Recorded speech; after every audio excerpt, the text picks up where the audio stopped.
Irreverent, entertaining, cool. You're listening to LA Talk Radio.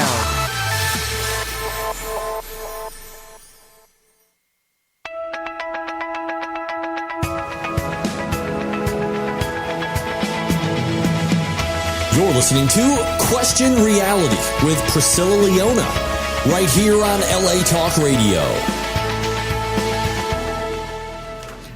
Welcome to Question Reality. I'm your host, Priscilla Leona, and we are coming to you live from Los Angeles, California. If this is your first time tuning in, our show will help you to question your career reality. Now, this show is for you if you are pursuing a career in the entertainment industry. And our guests will provide you with advice on how and what it takes to successfully pursue a career in the entertainment industry. And some of our guests, we have a plethora of guests. Some of them are Emmy winners, Grammy winners, Tony winners, reality stars, producers, directors, actors, singers, casting directors, talent agents, talent vendors, screenwriters, novelists, and on and on and on and on and on. If you listen to the show, we've been on the show for 8 years. We're booked 6 months to a year in advance, and we got the people. The people just keep coming. Great show, if I must say so myself. I want to toot my own horn. Now, if they are working professionally in show business, we are going to have them on the show to give you entertainment career advice. And we make sure that our guests are at different stages of their careers, from professionals to beginners. So that means that we are definitely going to have someone on the show who will help you to answer questions about show business. You want to be poor? Come on down, is basically the motto. Now, you can listen to any of our past guests by going to their archive page on LA Talk Radio. It's latalkradio.com. Just go to Channel 1. Drop-down menu is going to appear. You click Question Reality, and this takes you directly to our archive page. And again, you can play all of our shows directly, or you can download them and listen to them endlessly. As long as you don't just listen to my voice and get Vaseline and a tissue every night, I'm good to go. You can download any of my shows that you want, you sex fiends. Now, our shows are also available for downloads on iTunes under the podcast section and on Stitcher.com. Just go to their websites and type Question Reality Radio in the search box. And if you want to find about our future guests, oh my God, we got some goodies. We got Charlie Coons from CSI Cyber, one of my favorite new shows. He is coming on, and one of my favorite Emmy Award-winning directors. I love this woman. Mary Lou Belli is coming on the show. And oh my gosh, who else is coming? There's so many I can't keep track, but just go to questionrealityradioshow.com, and there's a 2015 schedule. Look at it, and you can see everybody that's coming on. Lots of casting directors coming on to give you advice if you're an actor. We got them. It's happening over here, really happening now. I encourage you to also check out all of the other shows here at LA Talk Radio. They have everything. You don't know the right moves. You can't drop it like it's hot. There's a show for you. It's going to tell you how to do it. You have some mental problems. Oh, Dr. Michelle will fix you right up. So go to latalkradio.com and look at all the shows. Wonderful, wonderful. Now, we also have an app you can download for your iPhone and your Android phone, and that's at the bottom of the page, latalkradio.com. I have someone in here that could say that much better than I could, and I'm going to ask him to say, probably at the end of the show. Oh, actually, two. Our two guests today, I didn't even know they had a voice like Don LaFontaine, but we were fooling around before the show started, and my God, they sound fabulous, and I'm going to have them do a little maybe welcome to Question Reality, or say something Priscilla sexy at the end of the show, so you have to wait for that. Now, as I have advertised, we will let a couple people call in, not too many, because you know I like to talk. So I got to be talking most of the show, but I might be open to letting 2 or 3 people call in to talk to our guest today, who is, by the way, co-host. I always forget to announce him. Oh, he's got me again. I did forget about you. Every time I have him on. I didn't even say it at the top, because it's like, I trust her. I wrote it. Written down. You know I have like my 20 pages. You know how prepared and organized and anal retentive I am. My sexy co-host, we have named him Ben or at least I've named you this, Ben Gingerlicious. Gingerlicious. Patton. Gingerlicious. Thank you. Yes. Thanks. My favorite applause. That's Albert with his little applause button. As you can tell, Ben is British and he has red hair, gorgeous red hair. So we call him a little ginger, and he's Gingerlicious. So he is co-hosting today because he is a huge Star Trek, Star Wars, sci-fi guy, and he has the questions for our guest today. I certainly do. He does. Now, Ben, just real quick, producer, screenwriter, stand-up comedian, party host, and he's worked on several of my projects, and he is a joy to work with. So if you want somebody that is going to rock your party, benpadden.net, you need to change that to .com. You said that last week. I'm going to say it until you change it. I actually had the .com. What the hell has .net? I had the .com, and then do? it lapsed, and I didn't get back to it in time, and someone else snatched it up. This was like 5-6 years ago. Someone else snatched it up. Because Really? I'm, as you may know, I'm a very much an in-demand kind of guy. Yes, so someone else snatched it up, so I had to switch to So .net. there is a Ben Padden. It wasn't one of I- these people that bought it and they just hold it like Coca-Cola. No, I think it's now a store that sells fridge magnets. No, I might be lying, but fridge magnet. It it's- could have been a sex item. It's My just, kind of I don't think there's refrigerator anything magnet. about the name Ben Padden that is particularly sexy. But I may be in the minority / majority You never on know. that Now, the big thing today, he is the big thing. He is the one and the only Robert Meyer Burnett. Woo! Can you do Robert Meyer Burnett in the voice? Give me the voice, Ben. one. Robert Meyer Burnett. That's not great. That wasn't great. That's not my best. Robert Meyer Burnett, say that 3 times really fast, is of Star Trek Axanar, and it is directed by Christian Gossett. I hope I'm pronouncing that, or Gossett. At least that was on IMDb, which I was confused by because Mr. Alex Peters said in the email that you were the director, and I'm looking on IMDb. I'm like, wait a minute, this doesn't say. Who are you on Star Trek Axanar? Well, Christian directed Prelude to Axanar. And I will be directing the Axanar feature film. Thank you so much, because I'm so confused. I know, I'm like, it's so very is there confusing. another page on IMDb that has you as the correct director? Because that Or You know, corrector, if you will. I don't know. That's a good question. I have not really looked at I have a philosophy about the IMDb. I don't think you should put anything on the IMDb until it's been shot. Because everyone's like, oh, I got to get this on the IMDb. they are and I'm so like, excited. you know, I had Free Enterprise 2 was on the IMDb for years and years and years, and it dogged me for a long time. It haunts you. It haunts you. And it still haunts me for more than one reason. But yeah, and I've always said, because everyone wants to see their name on the IMDb, and I'm like, They do. if you get it shot first, it's done. Yeah. You know, it's in the can, then put it on the IMDb. Yeah. But you know, when an actress or an actor is just starting out, that's like they're a bit player on Yeah. something, they'll make an IMDb entry That's for true.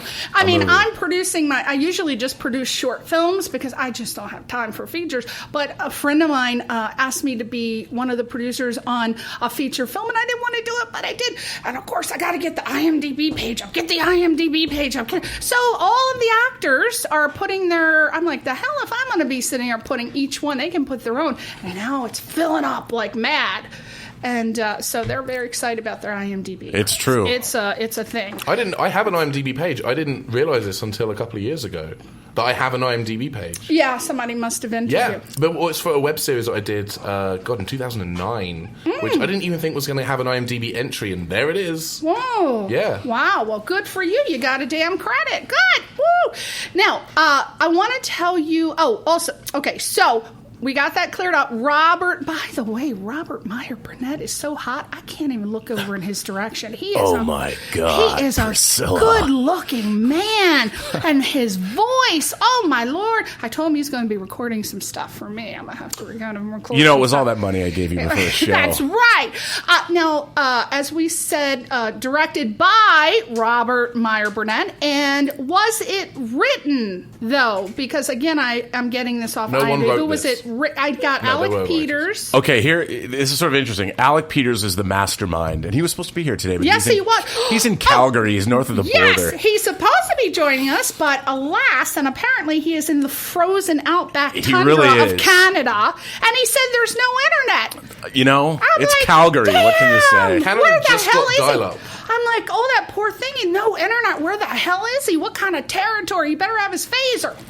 He's probably out location scouting for some Axanar landing party sequence we're going to shoot in Canada because someone's giving us money or something. Hey, well, he's here in spirit. Well, that's all that matters.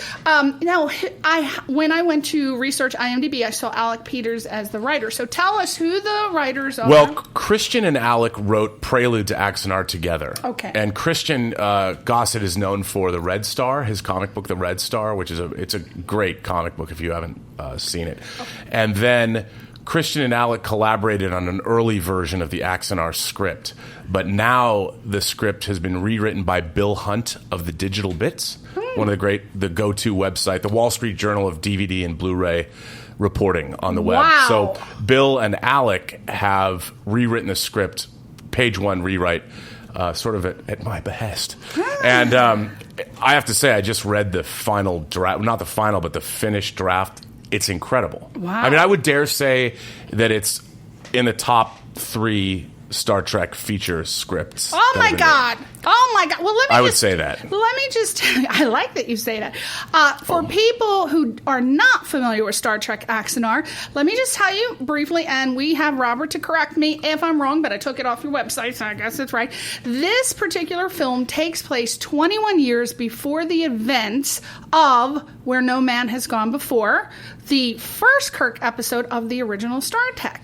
Oh, it's that wild turkey kicking in. Here we go. Axanar is the story of Garth of Izar. No, as you can tell, I'm looking at Robert for everything because I'm not a Star Trek person, but I'm going to wing it. This is why you have me on the show. That's right. It's the story of Garth of Izar, the legendary Starfleet captain who is Captain Kirk's hero. And Kirk himself, as you know, Ben, called Garth the model for all future Starfleet officers, and Garth charted more planets than any other captain and was the hero of the Battle of Axanar. Who knew? I didn't know. Everybody else knew. The story of which is required reading at the Academy. See, I didn't know that. And Axanar, now, to the audience, this is for you. The Star Trek fan, the Star Trek fan, Axanar is a return to the type of Star Trek that most of us grew up with or are familiar, because there are some young people who are just being turned on to Star Trek. And it has a hopeful future where mankind works with other races to explore the stars. Correct? That is true. And basically, why don't you, in your own words, tell us what you feel the story is about Well, the feature version of Axanar, if you go to YouTube, you can watch Prelude to Axanar. Lots of YouTube clips on there. I've watched like 5 or 6. The Vulcan one is my favorite. Oh, that's why that's the one I directed. Oh, so thank really? you. That's the newest one, yeah. I love that because Yeah. I feel it gets right to it. Yeah, that's the first. That's actually about 18 minutes in to the Axanar feature film. 18 minutes in from the beginning, and I felt. When we did our new Indiegogo campaign that's currently running at Save the Federation or KlingonVictory.com. I am so glad. Hold on one sec, because I forgot. I am neglectful. StarTrekAxanar.com, and you can give $1 or $2, a couple coins at the Indiegogo page. So just go to Indiegogo and type in Star Trek Axanar. They're on Facebook and Twitter. And the Indiegogo's still going? It's still Yes, go- oh my God. it's got another half month to go. And you guys have already, not that you shouldn't donate, because they need all the money they can get. we need a lot more money. You've already met your goal, so that tells you are successful. People know that this movie is going to be successful. No, I was very flattered. I mean, I've always said my catchphrase is we're trying to make a $100 million space epic for 1% of that budget. Oh. And the way we structured it is we're going to break the Axanar feature film into 4 parts. Mm-hmm. And each part basically costs about $330,000 to produce. I would like to do it all at once. Oh, yeah. But, it's an expensive proposition because what we're trying to do is there's a lot of Star Trek fan films on the web. And a lot of people say, well, how can you make a Star Trek movie if you don't own the franchise? Well, we don't. And so what we're doing is we can't make any money off this project at all. Right. We can't make any profit. Right. And for me personally, like I was just telling you earlier, I mean, I build spaceship models on the weekends anyway. And so I figured, rather than build a spaceship model, why not bring all of my talents to bear and make a Star Trek feature film? Right. As a labor of love. And so... were you the one that approached Alec with the idea? No, actually, this is Alec's brainchild. He was obsessed with a third season Star Trek episode from the original series called Whom Gods Destroy. And it's basically the character of Garth of Izar, as introduced in that episode, is sort of like the Joker. And they're in the Arkham Asylum of the Star Trek universe. Okay. And Garth of Izar was this incredible captain, but he learned an ability from the Antosians who helped him in a time of need, how to become a shapeshifter.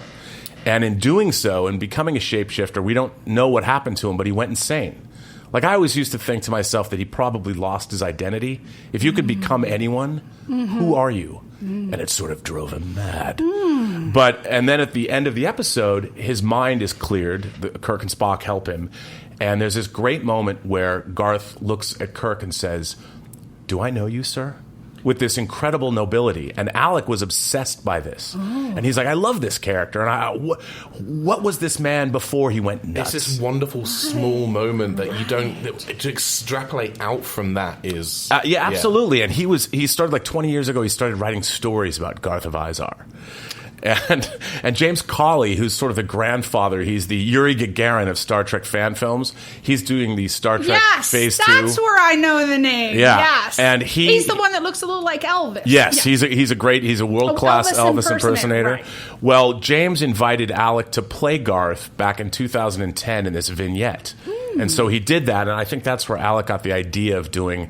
Why don't we make a little Axanar movie? Yeah. And so he teamed up with Christian Gossett to make Prelude to Axanar, which was sort of a proof of concept. Like, could we make a feature film quality movie for not very much money? And it looks absolutely incredible, I have to say. As a fan and as someone who grew up with Star Trek, both the original and the next gen and all of the various spin-offs. Fanatic. I mean, you can't, obviously on the radio you can't see this, but I'm currently wearing a Deep Space Nine vest. Voyager era Star Trek badge, and also an Avengers vest, because why not? But yeah, like, Star Trek's in my blood, and I loved Prelude to Axanar. I thought it was absolutely phenomenal. They recruited me. I edited Prelude to Axanar, and it was, I think my contribution is I too am deeply, deeply immersed in the Star Trek universe. My husband too, Albert. And I was a lifelong. I made a movie with William Shatner called Free Enterprise. Which is a phenomenal movie. Did by you the way. see that, Albert? I love that film. What's his name? Eric McCormack's in it. Eric McCormack! I just kissed Eric McCormack. Like, did you? Oh, yes! Last year. Oh, it was the best thing ever. That's not just. Eric was performing with my friend Joan Ryan, who's a Broadway singer, and they were at Catalina Bar and Grill. And he is my obsession. I said, hell, I'm going to jump that man. I just went over full force, and I grabbed him, put him on my little lap, and just gave him a big old kiss. He was there. He was there. He was That's on YouTube, right? It is on YouTube. Yeah, you can look it up. But he's a very talented actor and such a nice guy. He was the first person we cast in the movie. He was literally the first person who rolls in the door, and I watched him, and I'm like, you got the part. Yeah. And he was tremendous, and he got to act with Shatner. I did not. Did I see that? Did you ever force me into seeing that one? Of course, no, we didn't. Me to we didn't see the whole thing. You just saw a clip of it. Oh my God! It's a great film. Well, I wanted to just briefly touch upon some of the actors because I want to get them in there. I'm just a couple, but Richard Hatch is in it. He's Commander Karn, and Karn the Undying is what they call him. I actually remember him because I watch The Streets of San Francisco. He was like Inspector. You replaced Michael Douglas. Yeah. Right? Yes. Yeah. Inspector Dan Robbins. That's right. Oh yeah, I remember that. And he's best remembered, I think, for his portrayal of Apollo on Battlestar Galactica. Yeah, he's actually one of the few actors who is in both the original Galactica and the remake by Ronald D. Moore. I love Ben! BenPadden.net! BenPadden.net! He knows everything. This guy's a walking encyclopedia. Tony Todd, who is Admiral Marcus Ramirez, and he's best known for his chilling performance as Candyman. Did you see Candyman? I haven't seen Candyman, but Tony Todd is also, he's also played several characters in Star Trek. He plays Worf's brother in Next Generation. He played an elderly Jake Sisko in an episode of Deep Space Nine. He's been in an episode of Voyager as well, but I can't for the life of me remember which episode. It's not. You don't have to. All I know is Candyman. Now, Kate Vernon, beautiful, one of the most beautiful women I've ever seen. She plays Captain Sonia Alexander, and she's probably best known for Battlestar Electra. You know what's cool about Kate Vernon? Though? She also played James Spader's bitchy girlfriend in Pretty in Pink. What? That was her? Oh, yeah. I don't even remember that. I was hot for James back in the day. Especially in that movie. HotForJames.tumblr.com, I believe, is your personal website. Hey, Jack's Back's coming out on Blu-ray. I'm really excited about that.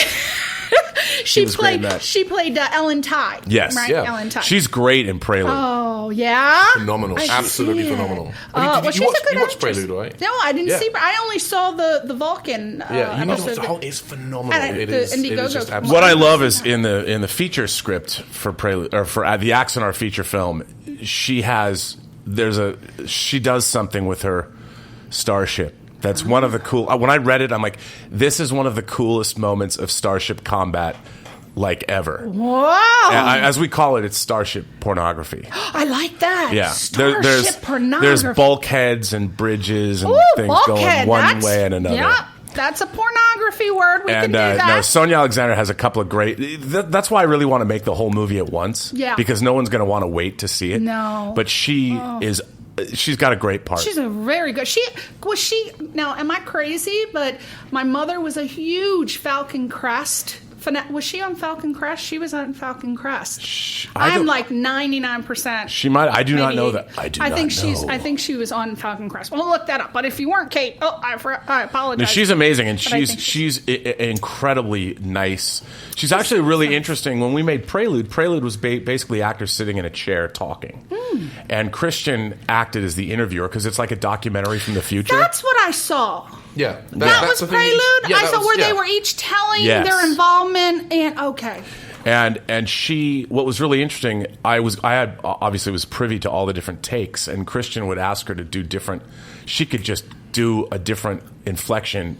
It was amazing. She's an incredibly well-trained actress. That was ad-libbed? No, it was scripted. Some of it was ad-libbed. Some of it was there was Christian would get the script, but then he would allow the actors to. There's a great moment where Tony Todd says, drip drop in the script, and I'm like, I don't even know what that means, but it was awesome, and I cut it in there. Like, Christian and I like that. That's Candyman style. He's going old school Candyman on you. Another actor, J.G. Hertzler, who plays Adam Samuel Travis, and he's best known for Star Trek Deep Space Nine, Martok. General Martok. Yes. He played a lot of other roles, but Martok, he's one of my favorite Klingons of all time. Oh, he's phenomenal. He's so good. So, and when you first, I don't want to spoil Deep Space Nine if anyone hasn't seen it, but the way he's introduced is very interesting. Oh, it's fantastic. It's absolutely fantastic. Wow. There's a big twist to his people are still introduction. discovering the show. Deep Space now more than ever, because it was very much ahead of its time as a serialized show. People are discovering it now on Netflix. If you're going to watch any Star Trek, my personal recommendation would be Deep Space Nine. I watched Deep Space Nine back in the day when I was little. I'm glad to hear it. I don't remember any episodes. We should fix that. I know. And I met Gary Graham, who's also in it. Admiral Soval, perhaps best known for Alien Nation, one of my favorite shows, and Star Trek Enterprise. He played Vulcan Ambassador Soval. We have a mutual friend, Jeff Rector, who I'm going to a rap party tonight. So I was going to say Jeff Rector's having a party tonight. Are you going? I can't, but maybe I will, since I know you're going. I'm a screener for the Burbank Film Festival, so it's a rap party for all the screeners. Oh. And probably some of his Playboy girls. I don't know, so I don't know. I don't know if that would interest you, but it's it absolutely does. Okay, well, good. All right, well, that's a perk for Jeff's parties. Next person, Alec Peters. He plays Captain Kelvar Guard. It's his dream. It's him living out his childhood fantasy jealousy of playing Captain Garth. That's what it is. That's what this see? entire project is about. Yes. But he does a great job. I mean, in Prelude, he has to hold his own against all these other actors, and I think he does. And they're strong actors. They are, and he actually ad-libbed a line at the end of Prelude where he basically says, "We didn't sign up to be soldiers. You know, we're here to be explorers," and that's sort of the crux of what the whole idea behind Prelude to Axanar is that Earth is faced with this war with the Klingon Empire that they didn't ask for, but they have to accept the mantle of stopping it. Wow! So it's really the story. The story of the feature film is the battle between Klingon warlord Karn and Kelvar Garth, and it all comes to a head and at this last ditch battle over the planet Axanar. And the CGI is fantastic. Yeah, that's done by Tobias Richter. It looks just like, I swear, I was watching, I'm like, God, I feel like I'm watching Chris Pine in a Star Trek I mean, movie. visually it looks, I would say, in places better than the Abrams movie. How did they do that? Well, all the credit goes, all of our visual effects are done, with the space stuff is done in Germany by a guy named, a wizard named, my favorite Starship pornographer, Tobias Richter. And his company, The Lightworks, and he gives good warp nacelle, is what we like to say. Wow. And, we're really going to push him to the limits with the Axanar feature because we have to show massive starship combat, and there's all kinds of really... What's really interesting is Captain Garth, because he's an explorer, uses a lot of science and a lot of astral navigation as part of his battle tactics. So it's not just phasers and photon torpedoes. There's a lot of real science that goes into his victories. Yeah, which I think is interesting. you definitely need a tech consultant of some sort, an expert. Kind of like how you have me. Exactly. You are the sci-fi guy. And speaking of sci-fi guy, I actually have a question that is actually pertinent to this current thread right now. Oh, okay. I just wanted to get the last actor in. Oh, no, there's real another. quick. Oh, by all means, go for it. Okay, Go for it. No. Save it. Was it for a second? I'll put it I in my wanted pocket. to get this guy in, Robert, because I am a huge... I'm a huge everything, but I'm a huge Plants vs. Zombie player, and... I wanted to give some credit to Orion Akaba, or is it Akaba? Ryan. Orion, because he plays Crazy Dave on Plants vs. Zombies, and he is uncredited on IMDb, which I'm annoyed by. Well, we have to rectify that because what's really cool about him He's is great. He goes.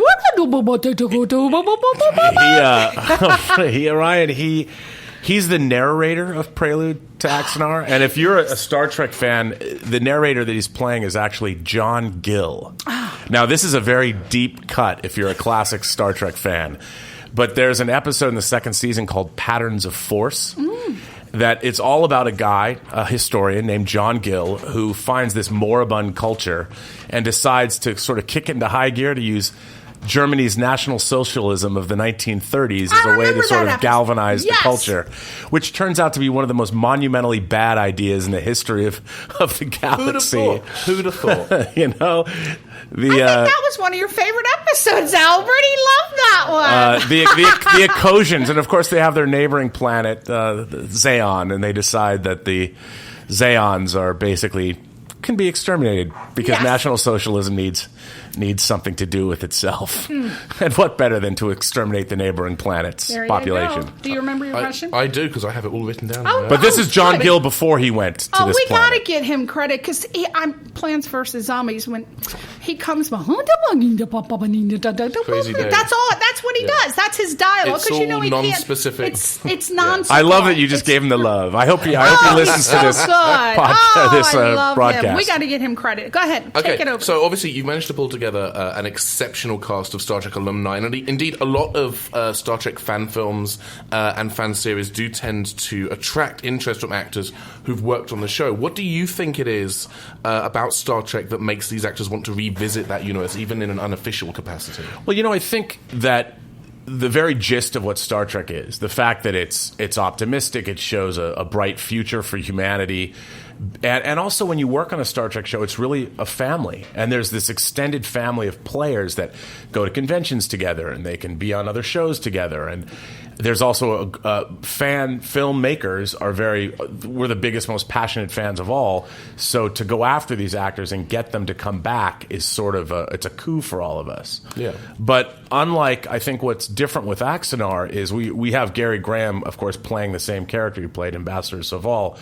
But we've created a whole new set of characters. Like, we've got actors that are coming back, and you remember them from Battlestar Galactica and Star Trek. But they're totally original characters to Axanar, like Marcus Ramirez, the leader of Starfleet, who becomes the leader of Starfleet during the 4 Years' War. He's a brand new character that we made up.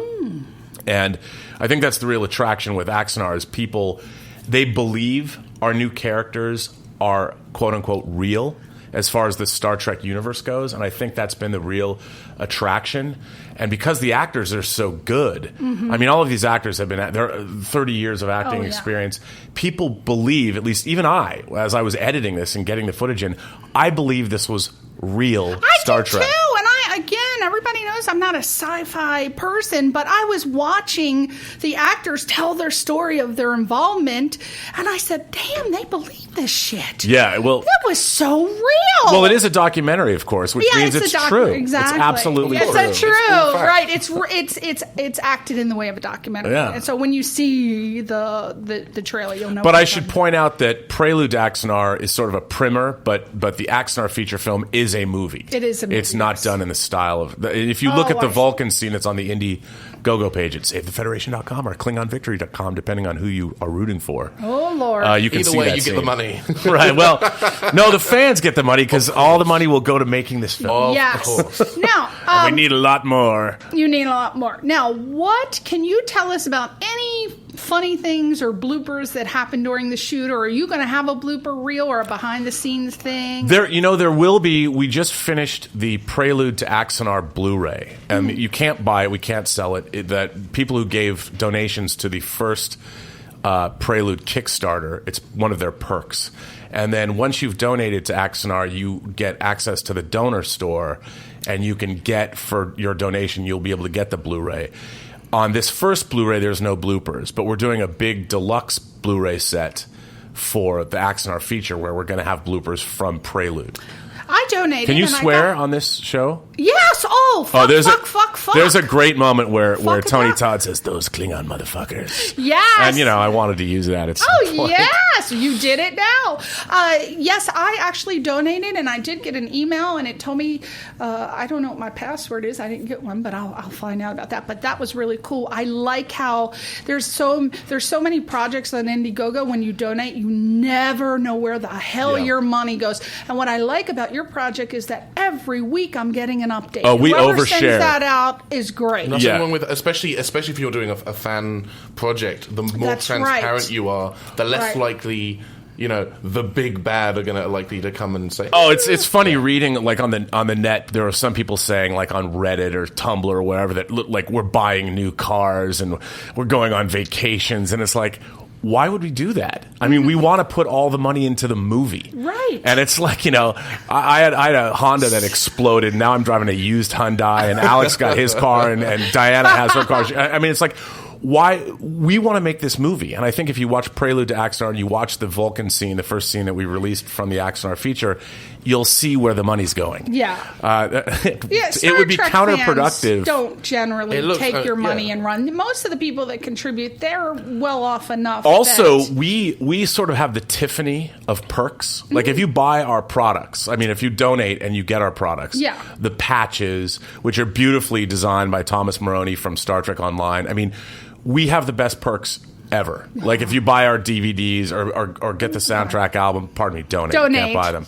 But, and so we overspend. If we're guilty of anything, it's overspending on our perks. Oh, that's great. Because we want them to be better. Yes. The perks are phenomenal, right? Yeah, they are. I want to. You get so many. Oh, yeah, we do. And we keep thinking up more. Like when I saw Diana Kingsbury, who is our, as we like to say, our goddess of fulfillment, she had this new T-shirt designed for the Axanar feature. It's, I think, at the $125 level. It's such a cool clever shirt. When I looked at this, I was like, Diana, this is, as a lifelong Star Trek fan, I'm like, this is dope. Yeah. I love this shirt. It'll become a collector's and item. I'm like, I want one. And she's like, well, where's your $125? I'm like, I don't know. I'm like, if the production would pay me, maybe I could get some money to. That's right. I have to have a day job, You have to have the day. Now, other than the telling of the story, Axanar takes place 21 years before the events, blah, blah, blah. What do you hope is the most important message within the movie that the audience will really be touched by? I think that two cultures, even though they are very, very far apart on the ideological spectrum, can find a common ground and make peace and realize that it is better to move forward together. We are stronger together than if we try to burn each other to crisps. And I think that's at the very core of what the Axanar film is about. And it ends like, that's why, I didn't write the script, but as a lifelong Star Trek fan, and I'm talking, I read all the novels. I'm deep You're deep into Star Trek. And when I read the script, I'm like, this is one of the great Star Trek stories of all. Yeah. It really is. And it's people have said, well, Star Trek really isn't about war. And I'm like, really? All the way back to the first season of the original series, there's an episode called Balance of Terror that introduces the Romulans. And in that episode, it's so good. It's fantastic. But the Romulans in that episode are compelled to look for weakness. If they see weakness in a culture, they will go after it. And they've seen that, the Federation has these border outposts, and they're fairly weak. So the Romulans penetrate our defenses, and they realize we can go home and we can march right through here and take over the Federation if we want. And Mark Leonard, who plays the Romulan commander, is like, oh, great, my gift to the homeland, another war. Do we have to do this all the time? Yes. And his best friend says, well, if there's not weakness.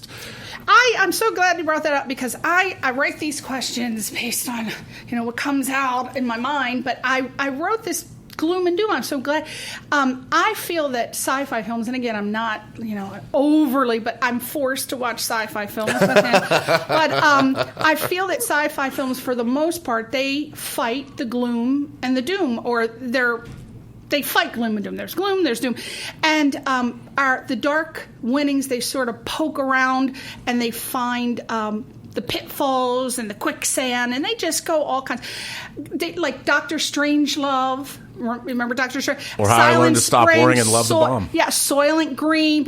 These draw attention from millions of people towards the doomsday scenarios, right? Which I feel that. And do you feel that those films, or our films as a people in sci-fi, do you feel that our efforts are futile with trying to show both aspects, or are we here today because of them? Well, look. Because we show what it's like, what it could be, the future. I have words on that, but... No, please go. No, by all means. Well, I was going to say, dystopian science fiction movies have been a staple of sci-fi for a long time, whether it's literary sci-fi or cinematic sci-fi or televised sci-fi. But one of the things about Star Trek has always been its optimistic future. Gene Roddenberry was a secular humanist, and he believed that humanity... He was kind of like the way Carl Sagan is, and Carl Sagan's one of my heroes, and I really do believe mankind is awesome. Gene Roddenberry used to say, aliens did not build the pyramids. Humans built the pyramids because they're awesome, and they can figure this stuff out. Sure, someone's going to go, yeah, but they use slave labor to do it. Well, okay.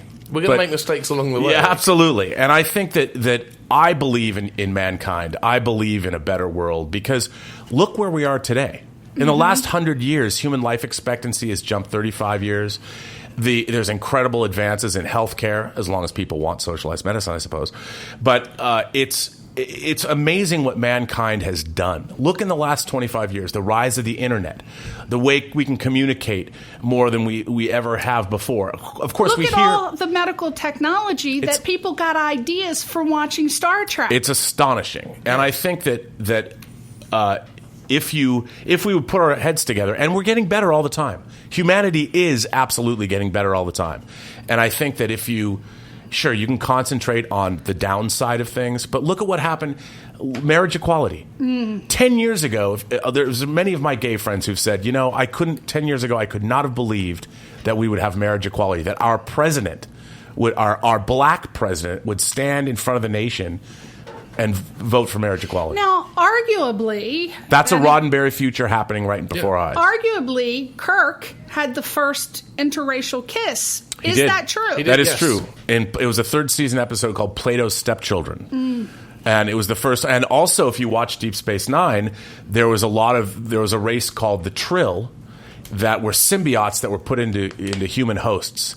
So they would live in both male and female hosts throughout their lives. So they would take both male and female lovers. Gender was very fluid to them. Right. There was a great episode in Next Generation called The Outcast, where Riker falls in love with a genderless being that becomes scandalous. Yeah. The kiss that the Deep Space Nine situation you're referring to was also, I think, the first same-sex kiss on American television. Yes, I think it might have been. Yeah. And I think it was in Rejoined, the episode Rejoined. Yeah, such a great episode. And I believe that Nichelle Nichols was at a point where she was going to quit Star Trek. That's right. And was it Dr. Martin Luther King? He had a conversation with her, and he said, you are carving out the path for African-American females. Not only African-American females, but females in general. Right. I mean, she was, at that time, she was a command officer on the bridge of the Enterprise. I mean, she was one of the top-ranking people on the ship. Right. And back in 1966, when Star Trek debuted, September 8th, 1966, that was unheard of. Yeah.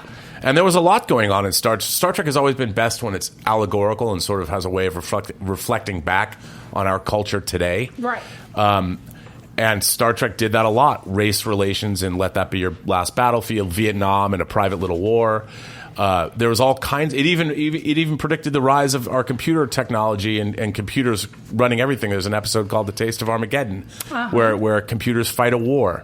Yes, was that the one where they were all crunched in? No, that was one of my favorites. That was By Any Other Name with Rojan. With all the people on the outside, there were so many people. That was the Mark of Gideon. Yeah, Mark of Gideon. That was one of my favorites. And The Man Must Continue. That's a Metamorphosis, second season.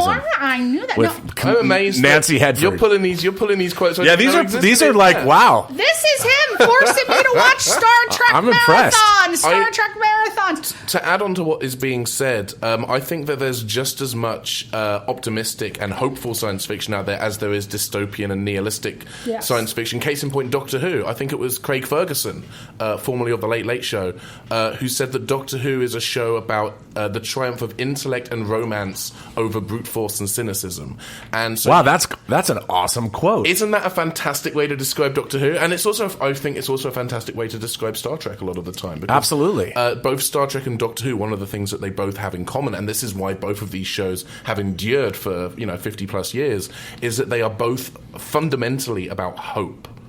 And sort of self-improvement, and I think that's a fundamental part of science fiction. As much as you get to the end of Planet of the Apes, and it's like it was Earth all along. Blah, blah, that's important, but just as important, if not more so, is the idea that we make it, we survive. The Ninth Doctor, Christopher Eccleston, in his second episode has that line where it's like you think that you're going to get killed by cholesterol and asteroids and bad television, but you don't stop to think that maybe you make it, maybe you survive. And I think that is just as important an aspect of science fiction. I mean, we have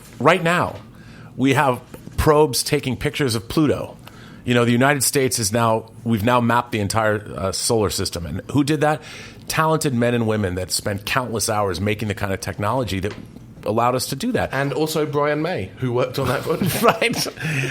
But you have a supercomputer in your pocket. Yeah. You carry around computers that are much more advanced than anything the space shuttle or the Apollo program ever sent into space. And we live in that world. We live in a sci-fi world, and we can either choose to enjoy it and embrace it and add to that, or we can wallow in our own self-pity. Where's sci-fi going to be in 100 years from now? If we don't blow ourselves up. Think that we're demigods. That's an interesting question. I mean, if Ray Kurzweil's singularity happens and we all become artificial intelligences, I can't even imagine where science fiction is going to be. But science. Brian Aldiss, who's a British science fiction writer, described science fiction as a way to sort of make sense of this world with our confused state of knowledge that we live in now. And I think that it's hard to say where we're going to be in 100 years. I think about where we were 100 years ago. I mean, planes. People would think we were demigods 1,000 years ago with the technology we have. Clark's law is any sufficiently advanced magic is indistinguishable from magic. Any sufficiently advanced technology is indistinguishable from magic. I mean, and you think about where we have come. I mean, every time I go to a Renaissance fair, I think to myself, why are we celebrating this period of time? Who really wanted to live here? I mean, it was dirty. It was disgusting. No deodorant. I have an answer to that. White people. No, and I love how they just romanticize all those films from back in the 1600s. And I'm thinking, oh no. Yes, they were making a lot of movies in the 1500s and 1600s. No, I'm looking at Pride and Prejudice, and I'm looking at all of those. The court jester. Yeah. That's why I love Game of Thrones so much, because it just sucked to live back then. Yes! I would much rather live in a Star Trek future with beautiful, buxom women who clearly are not thin as a rail. They look like real women. They're scientists. They're starship commanders. They travel around the universe and make the world a better place. I do not want to live in King's Landing. No. It's the 21st century, and women can be Ghostbusters. It's a magical time. It is a magical time. That's true. Now, I know you're not the executive producer of the film and the Money Seeker and all that, but I don't expect you to have all the answers, but to the best of your knowledge, when you, an independent filmmaker, plan for such a huge undertaking, do you just dive right in and start working on it, or do you have a little bit of money to kind of get you going, or do you, because you have such a specialty and you know that the fans are going to get aboard, you're like, I know the money's coming, let's just invest our own money? Yes, it's we're trying to do this anyway. Like, for instance, the Vulcan scene that you can see on the Indiegogo page at SaveTheFederation.com or KlingonVictory.com, that was something that while I was editing another film, while I had a day job that's paying me, Axonar is not paying me money. I'm not working on it full time. Right. And, I spent days planning that sequence. I actually took these two action figures out. I took a Spock figure from the Star Trek 09 movie and a Dana Scully figure, and I did what's called a story reel, which is kind of like what animation does. I can't draw, so I shot every angle, and I cut together the scene with these still images of the action figures, and I read both parts. And I could plan it. I could show it to Tobias Richter, our visual effects artist, and I'm like, okay, we need this virtual environment. My cinematographer, Milton Santiago, could look at it, and we could talk about, okay, how are we going to shoot this scene? We knew we wanted to shoot it in natural sunlight. So I worked on this for weeks before we ever got to set. Because when you're on a movie set, what people don't understand is you can quantify and put a dollar amount to every second. Mm-hmm. So if you say a day costs you on a big studio film $150,000, you're shooting for 12 hours. You can back in that $150,000 to how many seconds are going to tick by in those 12 hours.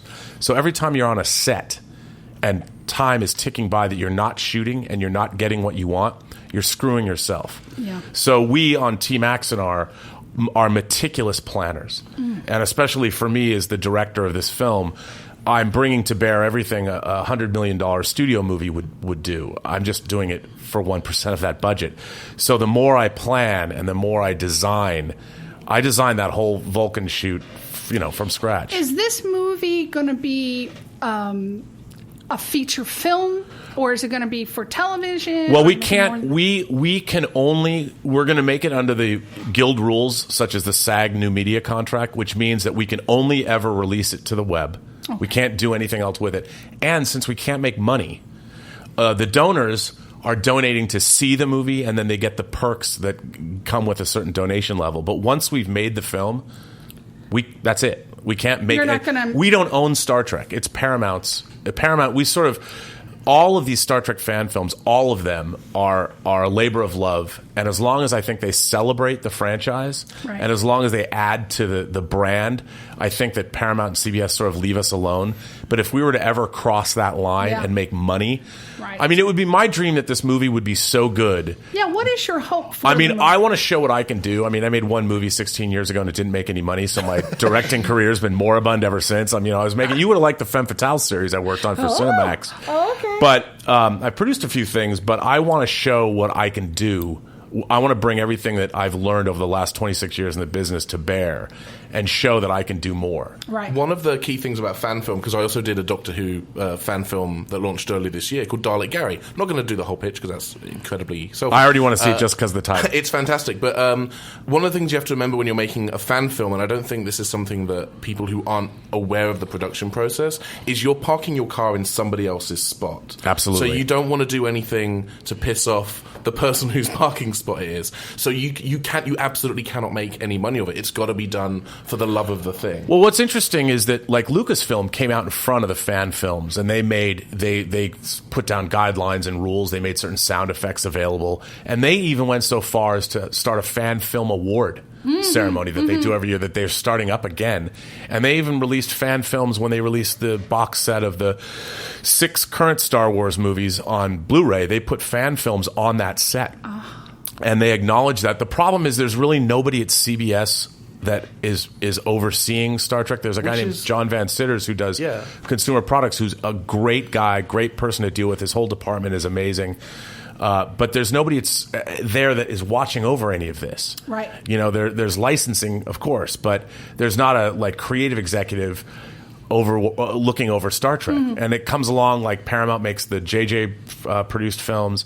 But there's been no Star Trek for 10 years on television. So what, after we make Star Trek Axanar, what are we going to do with it? Where can we see it? Is it going to be in limited release? No, it'll be just like Prelude to Just- Axanar. It'll be on YouTube. Okay, and so we can that's watch it on YouTube. And what probably- about any of the other VOD, Redbox, Amazon? Can't You do that because that's You can't do it with that's Phantom. for You cannot profit. do it. Unless my hope would be that the movie would be so good that Paramount Home next year is the 50th anniversary of Star Trek. Oh.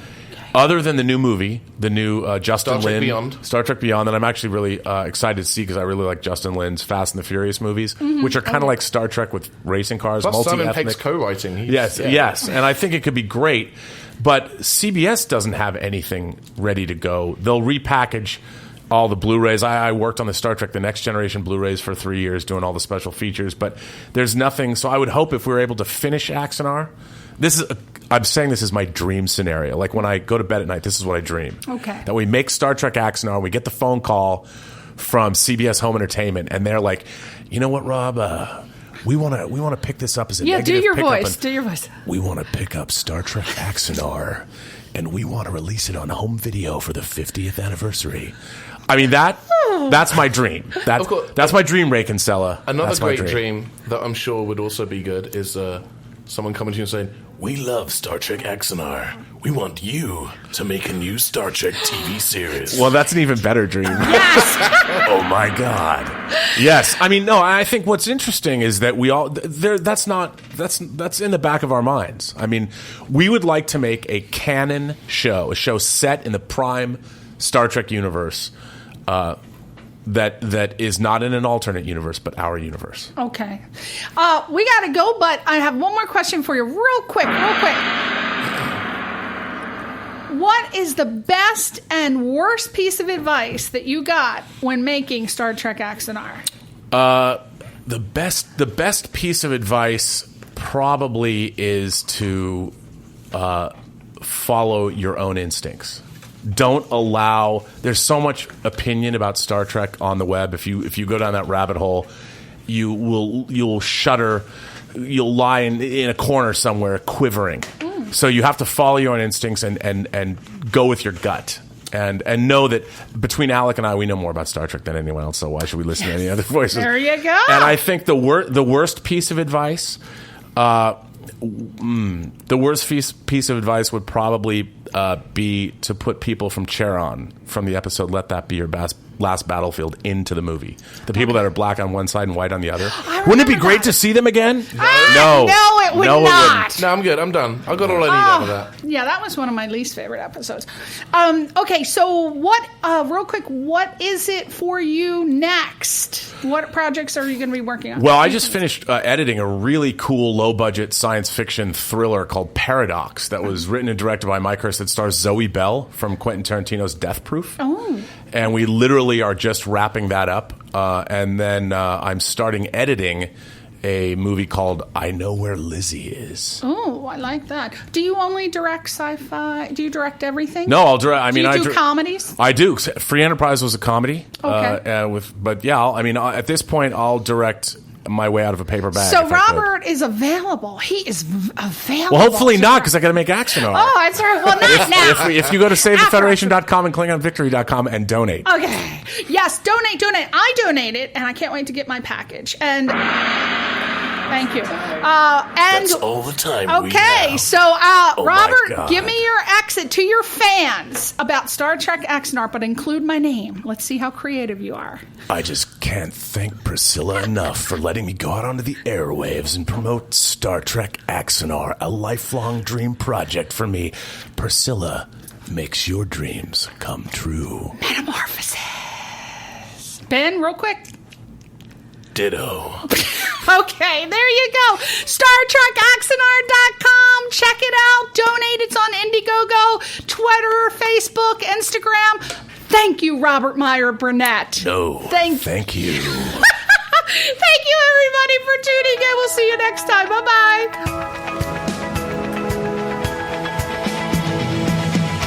You're listening to Question Reality with Priscilla Leona, right here on LA Talk Radio.